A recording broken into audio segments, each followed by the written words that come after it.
So Rakesh Reddy గారు, ఆ రోజు ఎఫ్టీఎల్ పరిధిలో ఉంది అని చెప్పి ఇచ్చినటువంటి నోటీసులు ఈరోజు అదే హైడ్రా సంస్థ ఎఫ్టీఎల్లో లేదు అని ఒక నివేదికనిచ్చింది. ఎలా చూడాలి దీన్ని?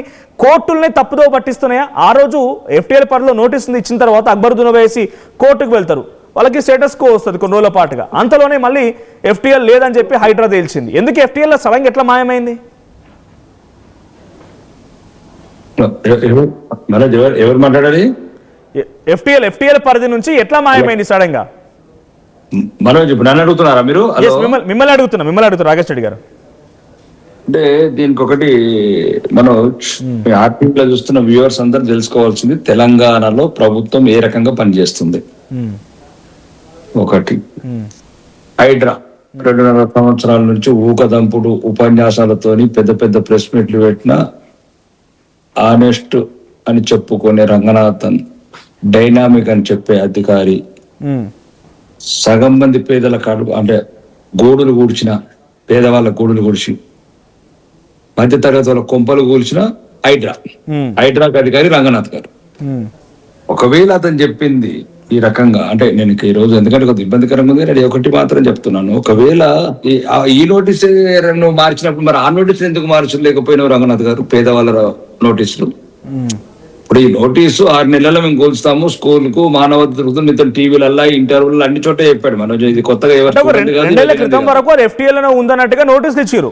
6 months టైం ఇచ్చారు. ఎందుకంటే విద్యార్థులు చదువుకుంటున్నారు, వాళ్ళ ఎడ్యుకేషన్ మధ్యలో మనం బ్రేక్ చేయకూడదు అని టైం ఇచ్చినామని హ్యూమానిటేరియన్ గ్రౌండ్స్ లోనే అని స్వయంగా రంగనాథ్ గారు మాట్లాడుకొచ్చారు ఈ మాట. కానీ ఇప్పుడు హైకోర్టు అడిగిన క్వశ్చన్ కి నో ఎఫ్టీఎల్ లేదు అది అని చెప్పి ఎందుకు చెప్పాల్సి వస్తుంది? పొలిటికల్ గేమేనా? అదే దీన్ని కంటిన్యూ చేస్తాను. అందుకోసం రంగనాథ్ గారికి చెప్తున్నాను, ఇదే నువ్వు ఈ రకంగా ఒక కోటీశ్వర్లకు వందలాది వేలాది ఎకరాలున్న ఓవైసీ బ్రదర్స్ కి ఈ రకంగా నీవు మార్చుకున్నప్పుడు లక్షలాది మంది హిందువులు పేదవాళ్ళు అందరు కొంపలు కూలగొట్టినారు కదా రంగనాథ్ గారు మీరు. అప్పుడు ఎందుకు మార్చుకోలేకపోయారు? పేదవాళ్ళది ఇళ్లలో పనిచేసే 50 గజాలు చిన్న చిన్న గుడిచెలు రేకుల షెడ్లు వేసుకున్నా కూడా వదలలేకపోయినావు. నీ పని ఈ రకంగా ఈరోజు హైకోర్టు ఉన్నత న్యాయస్థానాన్ని తప్పుదో పట్టించిన అధికారులు. ఇంకా ముఖ్యంగా ఈరోజు రాష్ట్రంలో గమనించాల్సింది ఏంటంటే రేవంత్ రెడ్డి గారు అన్నట్టు ఇంకా పరిపాలన అనేది ముస్లిం పరిపాలన నడుస్తుంది. అంటే మీ ఆయన అనలేదు కాంగ్రెస్ పార్టీ అంటే ముస్లిం అంటే కాంగ్రెస్. దానికి ఈ రకంగా పనిచేస్తున్నారు. మూడోది, ఇక్కడ ఎంఐఎంకి దేశ చట్టాలు వర్తించాయని వాళ్ళు ప్రవర్తిస్తున్నారు. ఇప్పుడు అక్బరుద్దీన్ గారు స్టేట్మెంట్ అయితే కోర్టు అయినా ఏం చేయలేదు, ఒకటి కూడిస్తే ఎవరు కూడుస్తాడో చూస్తా అంటే ఆ చట్టాలు వర్తించాయని మరి మన రేవంత్ రెడ్డి గారు భయపడిపోయిందా? కానీ ఒక్కటి మాత్రం చెప్పగలుగుతున్నాం, ఇది కంపల్సరీ. ఇంతకుముందు గత ప్రభుత్వాలలో కాంగ్రెస్ ప్రభుత్వంలో తప్పు చేసిన అధికారులందరినీ చెంచాలకు కూడా ఎట్లయితే పంపించినాము, ఈ రోజు మీరు ఉన్నత న్యాయస్థానాన్ని తప్పుతో పట్టించచ్చు అధికారులు. ఇందులో ఏ అధికారి ఎవరెవరు తప్పుడు రిపోర్ట్లు ఇచ్చి ఈ రోజు మీరు కోర్టుకు తప్పుడు నివేదికలు ఇస్తున్నారో వాళ్ళందరినీ మళ్ళీ చెంచలు కూడా పంపించే బాధ్యత మా ప్రభుత్వం తీసుకుంటారు. అంటే హైడ్రా కమిషనర్ అంటున్నారా మీరు? ఏ అధికారి అయినా హైడ్రా కమిషనర్ అయితే హైడ్రా కమిషనర్ పక్క దేశాల చట్టాలు వర్తిస్తాయి. మరి హైడ్రా కమిషనర్ 6 నెలల కింద ఎందుకు నోటీస్ ఇచ్చినప్పుడు దానికి సమాధానం చెప్పమను కదా.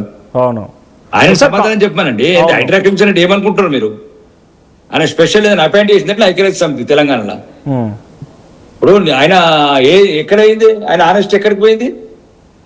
ఆయన ఇచ్చిన ప్రెస్ మీట్ గురించి మాట్లాడుతున్నాం మనోజ్. మేము వేరే వాళ్ళు ఇచ్చిన మా స్టేట్మెంట్ గురించి మాట్లాడతలేము.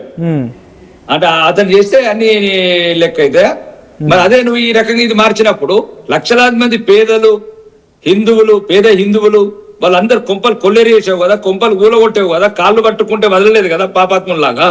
అప్పుడు నువ్వేమైంది?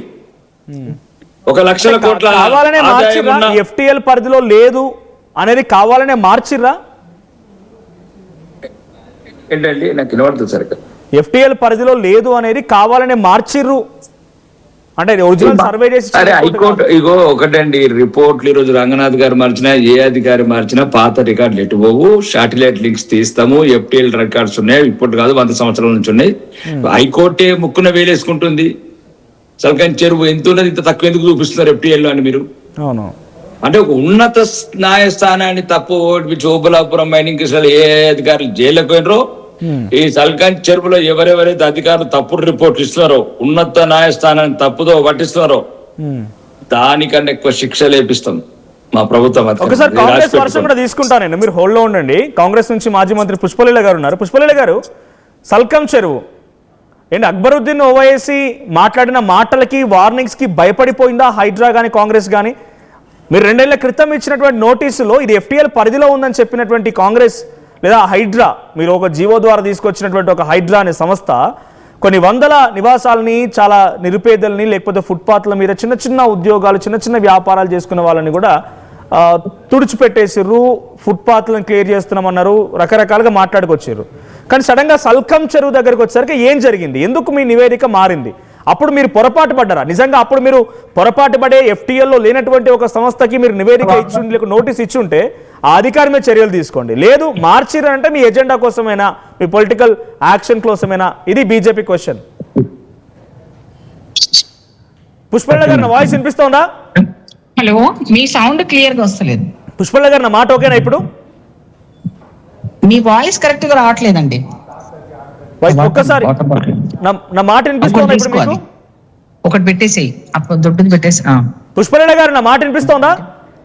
ఇంకోటి బ్లాక్ చూడు. నా మాట వినిపిస్తుందా మీకు? తీసేయండి దాన్ని. సో తనకు వినిపించట్లేదు. సో రాకేష్ రెడ్డి గారు, వాట్ డూ యూ సే? అంటే ఇప్పుడు ఏ ఎజెండా కోసం ఎందుకు ఇది FTL పరిధిని మార్చిరు అనుకోవాలి?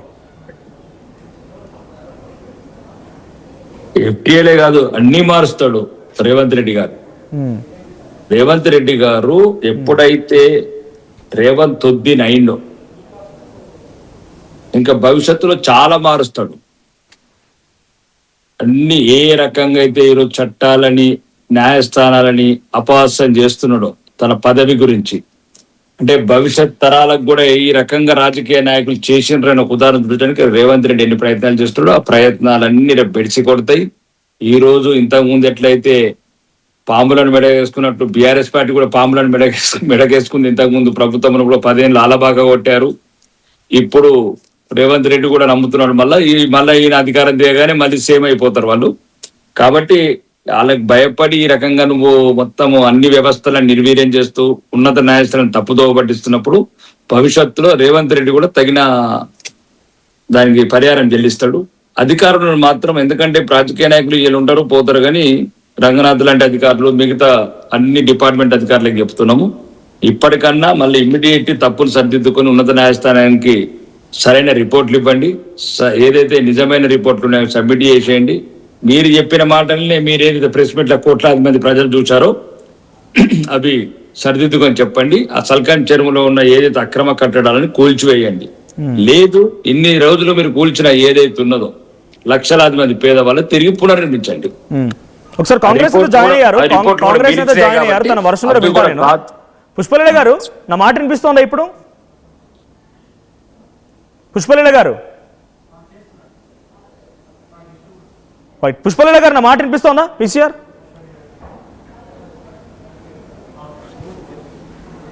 వైట్. సో తను డిస్కనెక్ట్ అయ్యారు మళ్ళీ. సో ఎందుకు అంటే హైడ్రా దీని దురుద్దేశం అనుకోవాలి, ఎందుకు ఈ రకంగా మార్చింది అనుకోవాలి, ఏ అంశాల కోసం మార్చింది అనుకోవాలి? ఇప్పుడు వచ్చేటువంటి ఎన్నికల నేపథ్యంలోనే ఏమైనా మార్పులు చేర్పులు జరిగినాయా? పొలిటికల్గా ఇటువంటి డిస్కషన్ జరుగుతూ ఉన్నాయి కదా. ఒకటే మనోజ్, ఇప్పుడు మేమేమంటున్నాము, ఏదైతే మీరు ఇంతవరకు కూలగొట్టారో ఇంకా మీతో చేత కాదా అని పునర్నిర్మించండి అంటున్నాం. మీరు ఇంతకు ముందు నోటీస్ అన్ని సర్దిద్దండి, అవి కూడా FTL లిఫ్ట్ లో లేవనివ్వండి. రంగనాథ్ గారిని అడుగుతున్నాను, ఏదైతే సల్కన్ చెరువుది ఓవైసీ బ్రదర్స్ కు నీకు మార్చినవి ఏవైతే మార్చినరో మీరు అవన్నీ ఇప్పుడు కూలగొట్టేయండి, మార్చండి. తర్వాత చూద్దాం ఇవన్నీ ఎట్లా అనేది. ఫస్ట్ లక్షలాది మంది ఎవరైతే నిరాశలు అయినరో మీరు వండిగా ఎక్కడ ఊరితే అక్కడ మీరు వెళ్ళిపోండి, అప్పుడు చూద్దాం నోటీసులు ఎట్లా వెళ్తాయో. ఇప్పుడు ఇచ్చిన నోటీస్ వెళ్ళినప్పుడు ఆ నోటీసులు ఎట్లా వెళ్తాయి మనోజ్? ఇప్పుడు వీళ్లకు ఓవైసీ బ్రదర్స్ కు ముస్లిం మన MIM పార్టీకి వెళ్ళని నోటీసులు పేదవాళ్ళకి ఎట్లా వెళ్తాయి, మధ్యతరగతి వాళ్ళకి ఎట్లా వెళ్తాయి? కాబట్టి నేను రంగనాథ్ గారు డైరెక్ట్ అడుగుతున్నాను, నీ నోటీసులన్నీ తప్పుడు నోటీసులు అయినట్టు కదా, దీన్ని బట్టి ఆ నోటీసులు కూడా తప్పే అంటున్నాను. ఇప్పుడు ఇది FTLలో ఉంది కూలగొడతామని చెప్పిన తర్వాత ఈరోజు FTL లేదంటున్నావు కాబట్టి అవి కూడా అవే రిపోర్ట్లు ఉన్నట్లే కదా. ఇప్పుడు నువ్వు పేదల కడుపులు కొట్టినావు కదా, పేదలు ఇల్లు కూల్చారు కదా రేవంత్ రెడ్డి, రంగనాథ్ గారు. కాబట్టి అవన్నీ పునర్నిర్మించండి, లేదు వాళ్ళకి నష్టపరిహారం ఇవ్వండి. ఇంకా మీకు సల్కాన్ చెరువులో ఈ రకంగా మీరు అధికార పాటుపడ్డారు కాబట్టి, ఉన్నత న్యాయస్థానాన్ని తప్పుదో పట్టించారు కాబట్టి ఇంకా దీనికి తగిన శిక్ష ఈ హైదరాబాద్ లో ఇప్పుడు GHMC ఎలక్షన్, ఏదైతే HMD ఎలక్షన్స్ ఇవి ఉన్నాయో కార్పొరేషన్ ఎలక్షన్స్, దానికి మీరు ఏమన్నా ఈ రకంగా ఆలోచించి ప్రభుత్వ ఒత్తిడికి లోనైనరేమో ఈ హైదరాబాద్ లో ఉన్న ప్రజలు కూడా ఆలోచించుకుంటారు. సామాన్య ప్రజలు, పేద తరగతి ప్రజలు ఏ రకంగా చట్టము ఉన్నవాడికి చుట్టమైంది, ఓవైసీ బ్రదర్స్ కు బెదిరిపోయింది. ఇది ఇప్పుడు మేము హైదరాబాద్ ప్రజలకు ఇంటింటికి వాడవాడకి చెప్తాము. ఆ రానున్న రోజులలో అటు ఎంఐఎం కు ఇటు కాంగ్రెస్ కు సరైన సమాధానం చెప్పి అప్పుడు సల్కన్ చెరువులో ఉన్న అక్రమ కట్టడాలు తీసేస్తాం. ఓకే, ఇప్పుడు మీరు గతం నుంచి పోరాడుతున్నారు కదా, ఎందుకు దీన్ని కూల్చివేయడం లేదు, ఎందుకు కూల్చివేయడం లేదు అంటే మాట్లాడుతున్నారు కదా. సో ఇప్పుడు ఈ నిర్ణయాన్ని బట్టి మీ యాక్షన్ ప్లాన్ ఏంటి? అంటే మీరు ఇంకేమైనా దీన్ని అపీల్ చేయబోతున్నారా, లేకుంటే హైడ్రాక్ మళ్ళీ వినతులు ఇవ్వబోతున్నారా, మీ దగ్గర ఉన్న ఆధారాలు ఏమైనా సమర్పించబోతున్నారా? అది ఆల్రెడీ ఇప్పుడు దాని మీద మా లీగల్ టెల్ పార్టీ నిర్ణయిస్తుంది, పార్టీ అధ్యక్షుడు నిర్ణయిస్తాడు. ఇంతకు ముందు రంగనాథ్ గారు ఇచ్చిన ప్రెస్ మీట్స్ ఏవైతే ఉన్నాయో, అతను ఇచ్చిన వీడియో విజువల్స్ కావచ్చు, అతను పెద్ద పెద్ద భారతరత్న మాటలు చెప్పినవి కావచ్చు, పద్మశ్రీ మాటలు చెప్పినవి కావచ్చు, పద్మవిభూషణ్ మాటలు చెప్పాడు అన్ని హైదరాబాద్ ప్రజలకు. మేము ఇంత స్వచ్ఛంగా ఉంటామని, స్వచ్ఛం ఎట్లా ఇట్లా కలుషితం అయిపోయింది, ఇవన్నీ ఈ రిపోర్ట్లను ఎట్లా కలుషితమని న్యాయస్థానము, న్యాయవాదులు, తెలంగాణ ప్రజలు ముక్కున వేలేసుకుంటున్నారు. ఒకటి ముఖ్యంగా తెలంగాణ ప్రజలు కూడా గమనించాల్సింది, రానున్న రోజులల్లా కాంగ్రెస్ కి అధికారం ఇస్తే ఎంఐఎం ఇట్లాంటి వాళ్లకు వత్తాసు పలికి రాష్ట్రాన్ని ఏ రకంగా అధోగతి పాలు చేస్తారు, చట్టాలని ఎలా తుంగలో దొక్కుతారు.